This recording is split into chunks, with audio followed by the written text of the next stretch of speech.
तो इग्नू का दिसंबर 2025 का एग्जाम फॉर्म भरने का टाइम आ गया है। अब देखिए ये प्रोसेस ना अक्सर काफी कंफ्यूजिंग हो सकता है, तो चलिए इस पूरी प्रक्रिया को हम स्टेप बाय स्टेप समझते हैं ताकि सारी उलझनें दूर हो जाएं और ये फॉर्म सबमिट करना एकदम आसान काम बन जाए। तो सबसे पहले बात करते हैं उस एक तारीख की जो सबसे ज्यादा जरूरी है।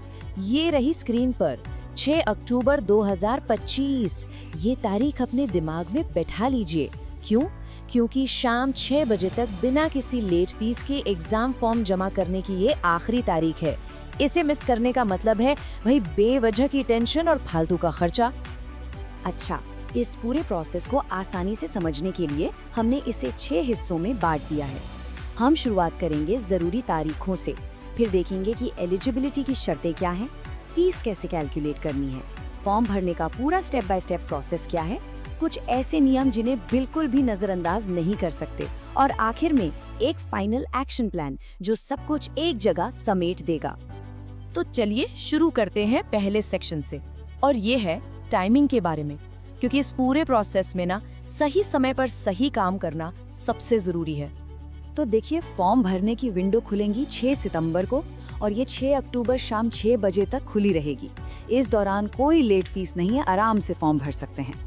लेकिन अगर ये तारीख निकल गई तो 20 अक्टूबर शाम 6 बजे तक का एक और मौका मिलेगा, पर लेट फीस के साथ। और हाँ, एक बहुत जरूरी बात, डेडलाइन शाम 6 बजे की है, आधी रात की नहीं।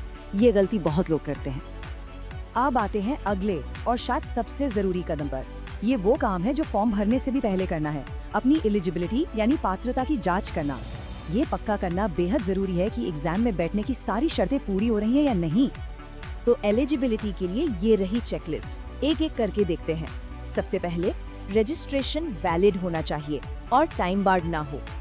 दूसरा, सारे जरूरी असाइनमेंट्स टाइम पर जमा हो चुके हों। तीसरा, प्रोग्राम का जो मिनिमम टाइम है वो पूरा हो गया हो। चौथा, कोर्स की फीस भरी जा चुकी हो। और हाँ, पांचवा और सबसे जरूरी, ABC ID बनी होनी चाहिए। ये जो ABC ID है यानी academic bank of credits ID, ये अब सभी स्टूडेंट्स के लिए कंपलसरी कर दी गई है। जब ये सारे पॉइंट्स पर टिक लग जाए तभी फॉर्म भरने की प्रोसेस शुरू करनी चाहिए। चलिए अब बात करते हैं पैसों की यानी फीस की। यहाँ पर एक छोटा सा ट्विस्ट है। देखिए, जो स्टूडेंट्स जनवरी 2023 से पहले के हैं और जो उसके बाद के हैं, उनके लिए फीस स्ट्रक्चर अलग अलग है। तो ये समझना जरूरी है कि कुल कितनी फीस देनी होगी। तो फीस कैलकुलेशन के लिए 2 बातें हैं। पहली, अगर एडमिशन जनवरी 2023 से पहले हुआ है तो मामला एकदम सीधा है। हर थियोरी, प्रैक्टिकल या लैब कोर्स के लिए 200 रुपए बस। लेकिन अगर एडमिशन जनवरी 2023 या उसके बाद हुआ है तो एक नया टियर्ड स्ट्रक्चर लागू होता है। ये टेबल नए स्ट्रक्चर को बिल्कुल साफ साफ दिखा रही है। देखिए, थियोरी कोर्स की फीस तो वही है 200 रुपए, उसमें कोई बदलाव नहीं। असली बदलाव आया है प्रैक्टिकल और प्रोजेक्ट कोर्सेज में। यहाँ फीस अब क्रेडिट्स पर डिपेंड करती है। अगर कोर्स 4 क्रेडिट तक का है तो 300 रुपए, और अगर 4 क्रेडिट से ज्यादा का है तो 500 रुपए प्रति कोर्स। और हाँ, लेट फीस, अगर फॉर्म 7 अक्टूबर से 20 अक्टूबर के बीच भरा जाता है तो एग्जाम फीस के ऊपर पूरे 1100 रुपए की भारी भरकम लेट फीस भी देनी होगी।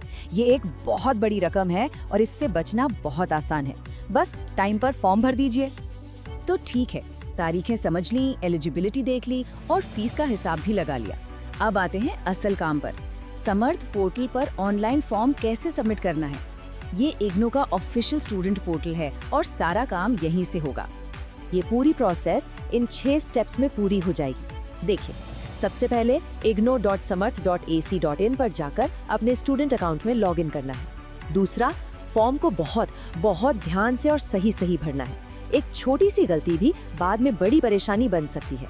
तीसरा, अपना रीजनल सेंटर और एग्जाम सेंटर चुनना है। यहाँ एक प्रो टिप है, जितने भी कोर्स के एग्जाम देने हैं उन सबको एक ही बार में एक साथ सिलेक्ट करें। ऐसा करने से मनपसंद सेंटर मिलने के चांस बढ़ जाते हैं। फिर ऑनलाइन फीस पे करनी है और सबसे आखिर में जो एक्नॉलेजमेंट या कंफर्मेशन पेज आएगा उसका प्रिंट आउट लेना बिल्कुल भी नहीं भूलना है। अच्छा, पेमेंट कर दी इसका मतलब ये नहीं कि काम खत्म हो गया, बिल्कुल नहीं। अगले 72 घंटों के अंदर अपने सबमिशन का स्टेटस चेक करना बहुत ज्यादा जरूरी है। अगर स्टेटस ट्रांजैक्शन फेल्ड दिखा रहा है तो इसका मतलब है कि फॉर्म फिर से भरना होगा और फीस भी दोबारा देनी होगी। सोचिए, इसीलिए आखिरी दिन का इंतजार करना बहुत बड़ा रिस्क हो सकता है। अब बात करते हैं कुछ ऐसे जरूरी नियमों की जिन्हें जानना ही होगा। इनको नजरअंदाज किया तो एग्जाम के दिन बड़ी मुश्किल हो सकती है। ये वो छोटी छोटी बातें हैं जिन पर ध्यान देना बहुत जरूरी है। ये नियम बिल्कुल सीधा और साफ है। एक बार हॉल टिकट आ गया तो जो एग्जाम सेंटर मिला है उसमें कोई भी बदलाव नहीं होगा, किसी भी हाल में नहीं। इसलिए सेंटर चुनते वक्त बहुत सोच समझकर फैसला लेना है। अब ये यूनिवर्सिटी का सीधा सीधा निर्देश है। अगर किसी भी वजह से हॉल टिकट पर एक ही टाइम पर 2 पेपर दिख भी रहे हों, तब भी सिर्फ एक ही पेपर देने की इजाजत होगी। ये एक बहुत ही सख्त नियम है, इसमें कोई छूट नहीं मिलती। लेकिन सवाल उठता है कि अगर 2 पेपर एक ही दिन एक ही टाइम पर पड़ जाएं, तो क्या होगा? ये एक बहुत ही कॉमन सवाल है। चलिए समझते हैं कि यूनिवर्सिटी इस सिचुएशन को कैसे हैंडल करती है और इसका क्या समाधान है। इसको समझने के लिए ये जानना जरूरी है कि यूनिवर्सिटी के कोर्स अलग अलग ग्रुप्स में बटे होते हैं। जैसा कि इस टेबल में दिख रहा है, अगर क्लैश हो रहे कोर्स एक ही ग्रुप के हैं तो तारीख में कोई बदलाव नहीं होगा। क्यों? क्योंकि एक ग्रुप के सारे पेपर एक साथ ही होते हैं। यही बात अलग अलग साल के बैकलॉग पेपर्स पर या अलग अलग प्रोग्राम के कोर्सेज पर भी लागू होती है। इन मामलों में भी कोई बदलाव मुमकिन नहीं है। एक और आम सिचुएशन आती है। मान लीजिए जून 2025 एग्जाम का रिजल्ट अभी तक नहीं आया है, तो क्या करें? यहाँ सलाह बिल्कुल साफ है। रिजल्ट का इंतजार बिल्कुल मत कीजिए, फॉर्म भर दीजिए। और अब हम आ गए हैं अपने आखिरी सेक्शन पर। यहाँ हमने पूरी प्रक्रिया को एक आसान से एक्शन प्लान में समेट दिया है ताकि कोई भी जरूरी स्टेप छूट ना जाए। ये आपकी फाइनल चेकलिस्ट है। तो ये रहा फाइनल एक्शन प्लान, एक तरह की मास्टर चेकलिस्ट। नंबर 1, सबसे पहले एलिजिबिलिटी और ABCID कंफर्म करनी है।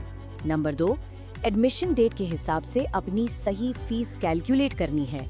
नंबर 3, समर्थ पोर्टल पर एक ही बार में ध्यान से फॉर्म भरना है। नंबर 4, फीस जमा करके रसीद का प्रिंट लेना है। नंबर 5, पेमेंट के बाद सबमिशन स्टेटस जरूर चेक करना है। और आखिर में एग्जाम से करीब 1 हफ्ता पहले हॉल टिकट डाउनलोड कर लेना है। तो इस सारी जानकारी का मकसद बस यही था कि फॉर्म भरने की प्रक्रिया को लेकर जो भी कंफ्यूजन या टेंशन होती है वो दूर हो सके। इन स्टेप्स को फॉलो करके इस काम को पूरे कॉन्फिडेंस के साथ पूरा किया जा सकता है। तो अब सवाल ये है कि क्या सबमिशन के लिए पूरी तैयारी हो गई है?